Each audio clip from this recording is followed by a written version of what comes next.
ভোটের পর ইভিএম এ কারচুপির আশঙ্কা মমতার। ইভিএম যাতে না বদলাতে পারে নজর রাখুন।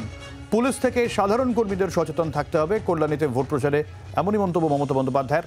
পাল্টা বিজেপির বনগার স্বভাব থেকে পাল্টা জবাব দিলেন অমিত শাহ। 5 বছর আগে শুনুন,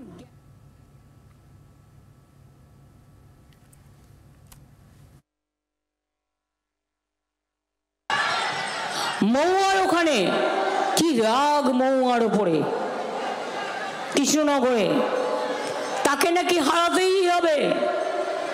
প্রথমেই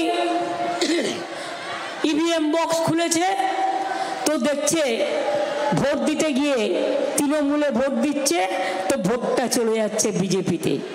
সঙ্গে সঙ্গে রুখে দাঁড়ানো হয়েছে, আটকানো হয়েছে, মেশিন চেঞ্জ করা হয়েছে। এরা যে কি করতে পারে না কল্পনা করতে পারবেন না।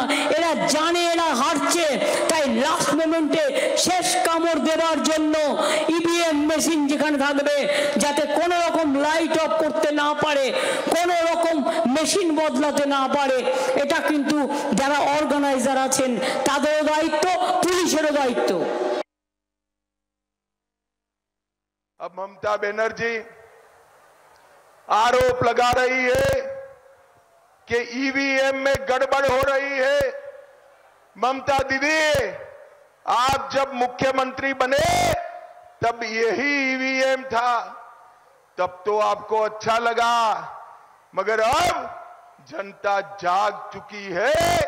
जब आपको भगाना चाहती है, आप ईवीएम पर आरोप लगा रही हो। বাংলার আওয়াজ, বাঙালির আবেগ, জি 24 ঘন্টা।